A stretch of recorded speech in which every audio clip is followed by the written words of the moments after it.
পাকিস্তান থেকে শোনা যাচ্ছে স্বাধীনতার ঘোষণা, এবার বালুচিস্তান। 15 জুলাই স্বাধীনতার ঘোষণাপত্র প্রকাশ করেছেন বালুচিস্তানের লেখক ও মানবাধিকার কর্মী মীর ইয়ার বালোচ। প্রশ্ন আসছে, আবারও কি ভাঙছে পাকিস্তান? এর নেপথ্যে কয়েক দশক ধরে চলে আসা বিচ্ছিন্নতাবাদী সহিংসতা, সন্ত্রাসী হামলা এবং মানবাধিকার লঙ্ঘনের কারণে তৈরি হওয়া আক্রোশ। পাকিস্তানের সবচেয়ে বড় তবে সবচেয়ে কম জনসংখ্যার প্রদেশ বালুচিস্তান।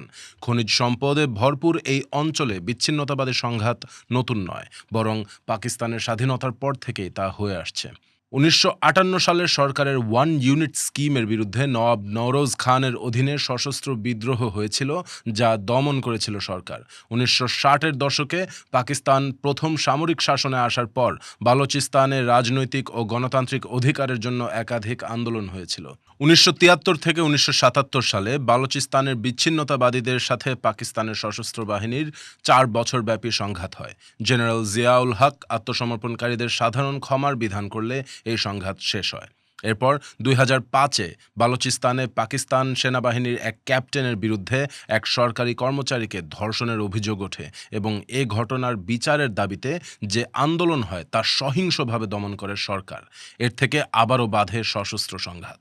এরপরের 2 দশকে বালুচিস্তানে বিচ্ছিন্নতাবাদী গোষ্ঠী বালুচিস্তান লিবারেশন আর্মির সদস্যদের দ্বারা লাগাতার হামলা হয়ে আসছে সরকারি ও বেসরকারি বিভিন্ন স্থাপনা, সড়ক ও রেলপথে। বাস ও ট্রেন হাইজ্যাকিং, বোমা হামলা ও আত্মঘাতী হামলায় সেনা সদস্য ও বেসামরিক নাগরিক উভয়ই নিহত হয়েছেন।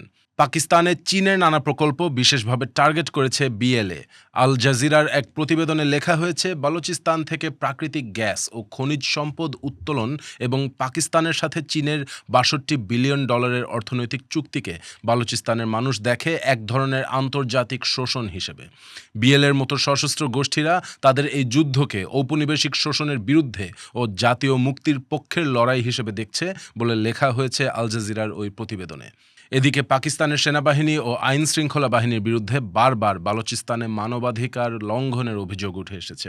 বিভিন্ন সময়ে ইন্টারনেট ও মোবাইল যোগাযোগ বন্ধ করে দেওয়া, আন্দোলন, মিছিল, মিটিং ও সমাবেশ দমনে অতিরিক্ত শক্তি প্রয়োগ, আন্দোলনকারীদের গ্রেপ্তার ও অনেক ক্ষেত্রে হত্যা, বিচার বহির্ভূত হত্যাকাণ্ড এবং বালুচিস্তানে মানবাধিকার কর্মী, রাজনৈতিক প্রতিদ্বন্দ্বী ও বেসামরিক নাগরিকদের গুম করে শারীরিক নির্যাতনের অভিযোগ এসেছে বিভিন্ন আন্তর্জাতিক মানবাধিকার সংস্থা থেকে। 2026 সালের শুরু থেকে বিএলএ বড় পরিসরে হামলা শুরু করে পুলিশ ও সামরিক বাহিনীর বিরুদ্ধে। পাকিস্তান সরকারের দাবি, জুলাইয়ের শুরু থেকে বিভিন্ন অপারেশনে 80 জনের বেশি বিচ্ছিন্নতাবাদীকে হত্যা করা হয়েছে।